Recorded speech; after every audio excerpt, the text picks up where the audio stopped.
Hello दोस्तों, हम शुरू कर रहे हैं इंडियन पॉलिटी। उसके बाद हम शुरू करेंगे वर्ल्ड पॉलिटी। पहले इंडियन पॉलिटी में जानते हैं हमारे कॉन्स्टिट्यूशन यानी कि संविधान के बारे में। संविधान, भारतीय संविधान भारत का प्रमुख विधिक दस्तावेज है जो सरकार की रूपरेखा एवं सरकार संचालन के प्रावधानों को उल्लेखित करता है। इसमें कुल 22 भाग है जो कि अलग अलग विषयों का उल्लेख करते हैं। इसमें टोटल 22 भाग है जो अलग अलग चैप्टर यानी कि विषयों का, जैसे कि एक बुक होती है कोई भी, उसमें अलग अलग चैप्टर होते हैं। इसी प्रकार हमारे संविधान भी एक बुक है, उसमें भी अलग अलग प्रकार के चैप्टर हैं। इन भागों को अनुच्छेदों में बांटा गया है जिसकी निरंतरता शुरू से अंत तक बरकरार है। हम देखेंगे कि इसमें हम बिल्कुल शुरू से चलेंगे, बिल्कुल पार्ट 1 से लेके पार्ट 22 तक। ओके। इसके अतिरिक्त संविधान की 12 अनुसूचियाँ हैं जो कि परिवर्तनशील विषयों को उल्लेखित करती है। अनुसूचियाँ अनुसूचियाँ वो है पार्ट, तो एक तो एक लेसन, जैसे कि भाग 1 पार्ट 1, इसमें तो हम निरंतर चलेंगे। लेकिन इसके अलावा हम 12 ऐसी सूचियों के बारे में भी पढ़ेंगे जिसमें ये बताया कि किसमें क्या संशोधन किया गया है, जो कि क्या परिवर्तनशील विषय है। जो कि हमारे संविधान में परिवर्तनशील विषय नहीं है, वो सारे अनुसूची 12 1 से 12 तक हैं। चलो शुरू करते हैं पार्ट 1। भाग 1 में जो कि 1 से 4 तक है, इसमें संघ और राज्य क्षेत्र, यूनियन एंड द टेरिटरी, संघ और उसका राज्य क्षेत्र। अनुच्छेद 1 में संघ और राज्य क्षेत्र का नाम, संघ का नाम और राज्य क्षेत्र। अनुच्छेद 2 में नए राज्यों का प्रवेश या स्थापना, मतलब कि कौन सा राज्य कब आया और उसकी स्थापना कब हुई। अनुच्छेद 2 कै निश्चित कौन सा राज्य मतलब कि डिलीट कब किया गया। अनुच्छेद 3 नए राज्यों का निर्माण और वर्तमान राज्यों के क्षेत्रों, सीमाओं या नामों में परिवर्तन।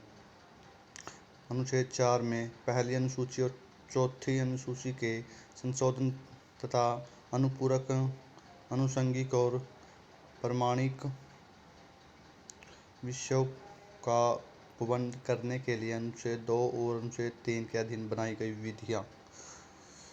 तो भाग 1 में 1 से 4 तक है, संघ और राज्य क्षेत्र के बारे में बताया गया है। अनुच्छेद 1 में संघ का नाम और राज्य क्षेत्र। 2 में नए राज्य कोई प्रवेश और स्थापना।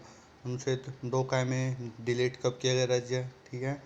और अनुच्छेद 3 में है नए राज्यों का निर्माण और वर्तमान राज्यों का क्षेत्र, सीमा और नामों में परिवर्तन।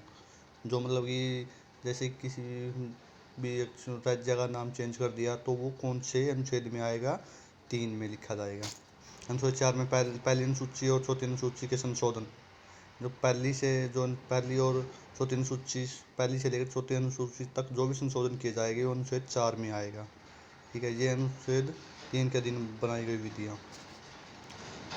नंबर 2 पार्ट 2 की बात करें तो यानी कि भाग 2 में है हमारी नागरिकता, जो हमारे लिए बहुत ही आवश्यक है।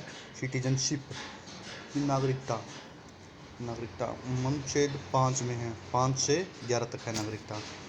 संविधान अनुच्छेद 5 में संविधान को प्रारंभ पर नागरिकता। अनुच्छेद 6 में पाकिस्तान से भारत को प्रव्रजन करने वाले कुछ व्यक्तियों को नागरिकता के अधिकार, जो पाकिस्तान से भारत में आए हैं उनको नागरिकता का अधिकार। और साथ में जो भारत से पाकिस्तान में गए हैं, ठीक है, उनकी नागरिकता का अधिकार, किस तरह उनको नागरिकता मिलेगी या किस तरह उनकी ख़त्म की जाएगी, ये सब। अनुच्छेद 8 भारत के बाहर रहने वाले भारतीय उद्भव के कुछ व्यक्तियों को नागरिकता के अधिकार। जैसे कोई व्यक्ति बाहर रहता है लेकिन उसके पास फिर भी कई सालों तक भारतीय नागरिकता रह सकती है। अनुच्छेद 9 देशी राज्यों की नागरिकता, स्वेच्छा से अर्जित करने वाले व्यक्तियों का नागरिक न होना, मतलब कोई भी व्यक्ति जो देश में रहा है और अपनी मर्जी से दूसरे किसी भी देश की नागरिकता प्राप्त कर ले तो उसकी अनुच्छेद 9 के अनुसार हमारी नागरिकता यानी कि भारतीय नागरिकता उसकी ख़त्म कर दी जाएगी।